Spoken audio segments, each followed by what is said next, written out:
And so I found myself searching for truths that were hidden from me.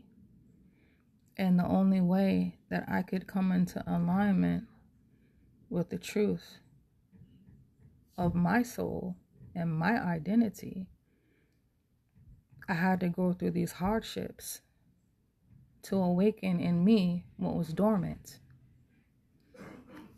And so this happened through tribulations, this happened through trials, this happened through obstacles. For example, all my life, I've been called Black. You're a Black American, right? My mother identified as Black.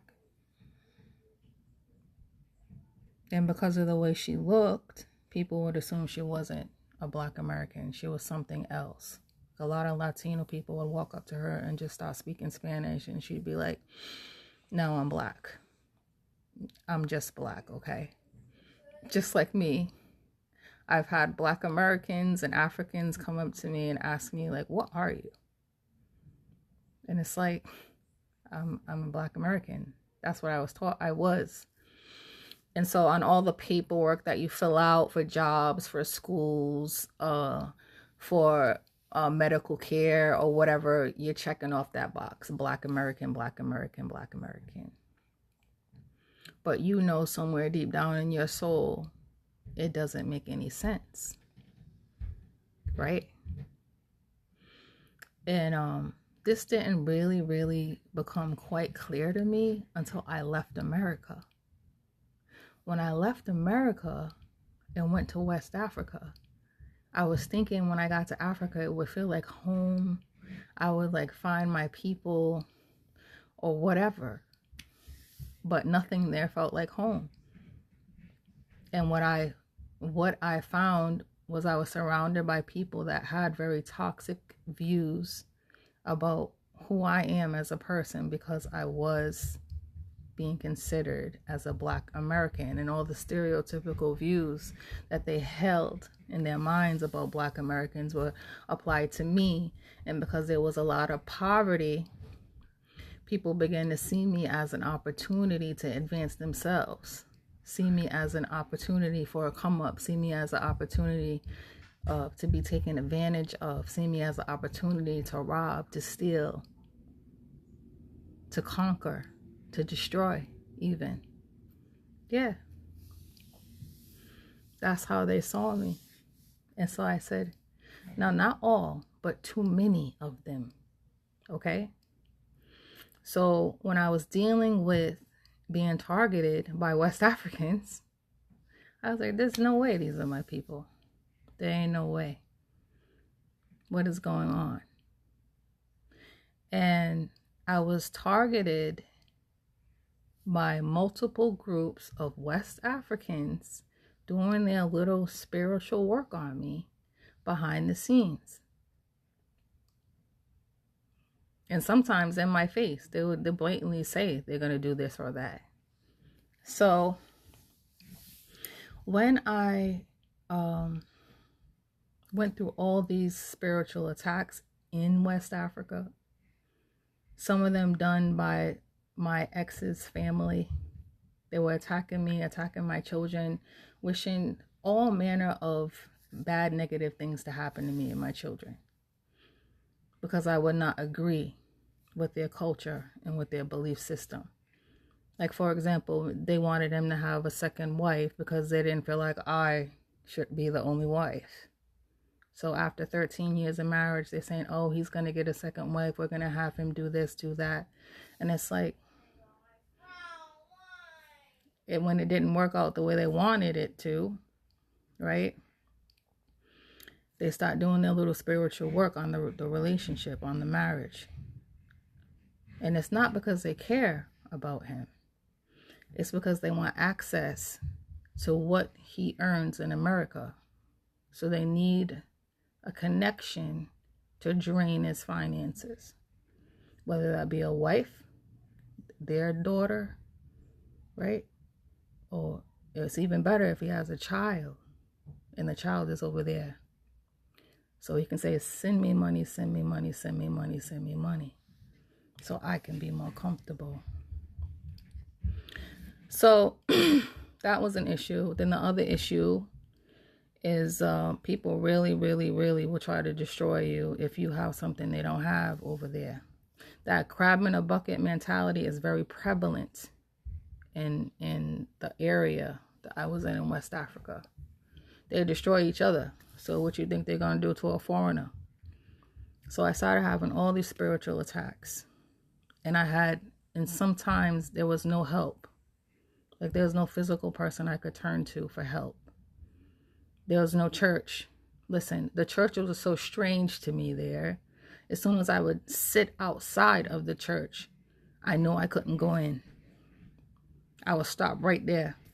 There was so much low vibrational spiritual activity going on in them churches that I could not enter.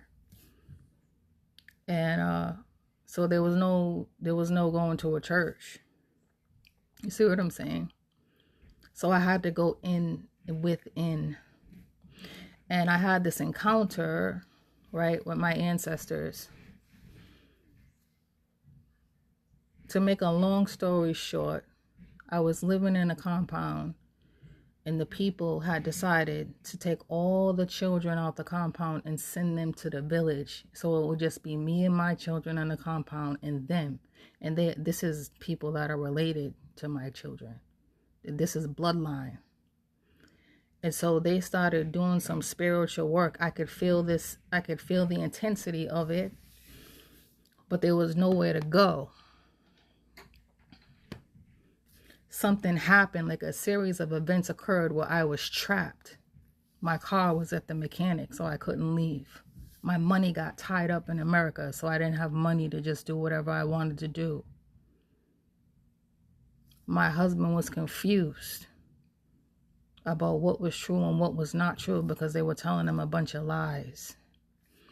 A series of events came up and conspired against me to keep me in that location with my children while these people were working their witchcraft, their low vibrational witchcraft. And we were in danger. I could sense it. But once again, there was nobody to turn to, nobody to talk to, nobody to reach out to for help or confirmation. So one night I went to sleep. Now, my mother passed away in 2014. My mother came to me in a dream and said, you need to get out of here now. This is what they're doing. This is what they plan to do. And you need to get your children and get the hell out of here. My mother came to me, clear as day. And I said, wow. I said, okay, let me get up out of here then. The next morning when I woke up, my car was delivered. Money was wired to me. Everything I needed showed up for me to leave. And then as I began to move through West Africa, continuously being spiritually attacked, okay? I kid you not. Trees started talking telepathically to give me messages. Animals started showing up to protect me from people. Just not random animals.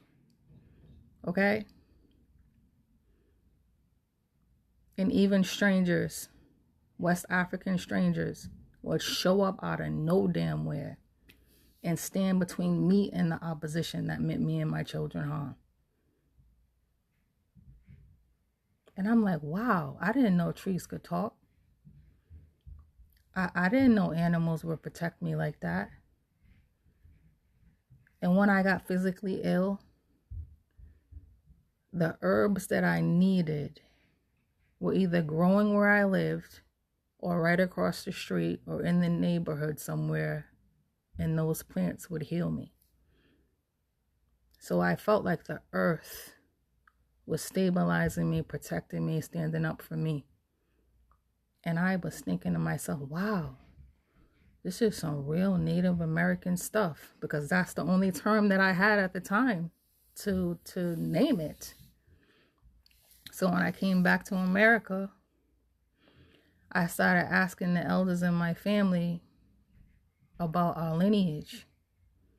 And I was expecting them to be able to identify for me the ancestor that connects us to Africa. Started calling the old heads up. Hey, who was your mother? Who was your mother's mother? Who was your mother's mother's mother? What was your grandmother's name? What was she? What are we?